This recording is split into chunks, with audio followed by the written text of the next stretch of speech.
Welcome. Let me show you what happens if you mismatched the first generation and the second generation of AirPods. So there's the second generation.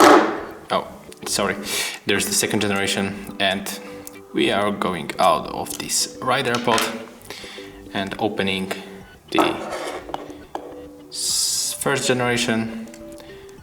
Pull it out of the box, and right now, as you can see, there's notification that our second generation is connected. So put the first generation to the second generation case, close it, and open it again.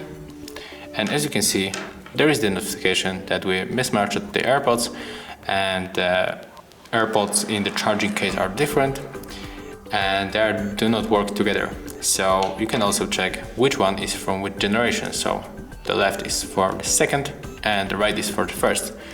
So pull it off and put the correct AirPods to your case, close it,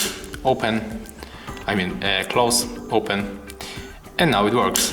So this is how it works with mismatched AirPods. Thank you for watching.